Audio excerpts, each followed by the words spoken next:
তো হবে না। বাংলাদেশের সব নেতাদেরও তো ব্যাপারে আল্লাহ আরো কঠোর হওয়ার, দেশের 17 কোটি মানুষের প্রধানমন্ত্রী, আমাদের প্রিয় প্রধানমন্ত্রী জননেত্রী শেখ হাসিনাকে এই দুর্নীতি দমনের ব্যাপারে আল্লাহ আরো কঠোর হওয়ার তৌফিক দান করেন। আমাদের প্রধানমন্ত্রী অনেক চেষ্টা করে যাচ্ছেন, উনি একটা কমিশন বানিয়েছেন, দুর্নীতি দমন কমিশন, কিন্তু কাজ হচ্ছে না, ঠিক কিনা? ওনার আব্বাজান বাংলাদেশের স্বাধীনতার স্থপতি বঙ্গবন্ধু শেখ মুজিবুর রহমান, আল্লাহ ওনার কবরটারে তুমি জান্নাতের বাগান বানাও, উনিও দুর্নীতির বিরুদ্ধে লড়াই করেছেন, কিন্তু উনি একা চেষ্টা করলে তো হবে না। বাংলাদেশের সব নেতাদেরও তো দুর্নীতি বিরোধী আন্দোলনে নামতে হবে, চিল্লা এখন, ঠিক কিনা?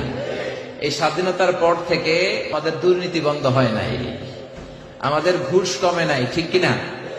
এজন্য বঙ্গবন্ধু খুব আফসোস করে বলেছিলেন, কোন দেশের নেতারা পায় তেলের খনি, কেউ পায় গ্যাসের খনি, কেউ পায় সোনার খনি, আমি পাইছি সুরের খনি, ঠিক কিনা? 1973 সাল, স্বাধীনতার 2 বছর পরের ঘটনা, বাংলাদেশে হাড় কাঁপানো শীত।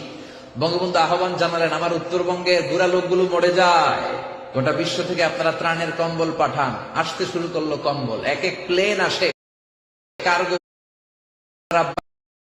আমাদের এদেশের 17 কোটি মানুষের প্রধানমন্ত্রী, আমাদের প্রিয় প্রধানমন্ত্রী জননেত্রী শেখ হাসিনাকে এই দুর্নীতি দমনের ব্যাপারে আল্লাহ আরো কঠোর হওয়ার তৌফিক দান করেন। আমাদের প্রধানমন্ত্রী অনেক চেষ্টা করে যাচ্ছেন, উনি একটা কমিশন বানিয়েছেন, দুর্নীতি দমন কমিশন, কিন্তু কাজ হচ্ছে না, ঠিক কিনা? ওনার আব্বাজান বাংলাদেশের স্বাধীনতার স্থপতি বঙ্গবন্ধু শেখ মুজিবুর রহমান, আল্লাহ ওনার কবরটারে তুমি জান্নাতের বাগান বানাও, উনিও দুর্নীতির বিরুদ্ধে লড়াই করেছেন, কিন্তু উনি একা চেষ্টা করলে তো হবে না। বাংলাদেশের সব নেতাদেরও তো দুর্নীতি বিরোধী আন্দোলনে নামতে হবে, চিল্লা এখন, ঠিক কিনা? এই স্বাধীনতার পর থেকে আমাদের দুর্নীতি বন্ধ হয় নাই, আমাদের ঘুষ কমে নাই, ঠিক কিনা? এজন্য বঙ্গবন্ধু খুব আফসোস করে বলেছিলেন, কোন দেশের নেতারা পায় তেলের খনি, কেউ পায় গ্যাসের খনি, কেউ পায় সোনার খনি, আমি পাইছি সুরের খনি, ঠিক কিনা? 1973 সাল, স্বাধীনতার 2 বছর পরের ঘটনা, বাংলাদেশে হাড় কাঁপানো শীত।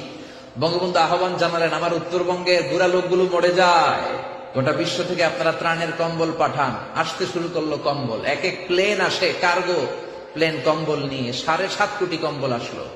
বঙ্গবন্ধু আফসোস করে বললেন, 7.5 কোটি বাঙালি, 7.5 কোটি কম্বল, আমার কম্বল কই? এজন্য দুর্নীতি করা যাবে না, ঘুষ খাওয়া যাবে না। এই ঘুষ যতদিন বন্ধ না হবে, বাংলার জমিনে সিডর পাঠাবে কে? ভূমিকম্প পাঠাবে কে? মহামারী পাঠাবে কে? এদেশের 17 কোটি মানুষের প্রধানমন্ত্রী, আমাদের প্রিয় প্রধানমন্ত্রী জননেত্রী শেখ হাসিনাকে এই দুর্নীতি দমনের ব্যাপারে আল্লাহ আরো কঠোর হওয়ার তৌফিক দান। এদেশের 17 কোটি মানুষের প্রধানমন্ত্রী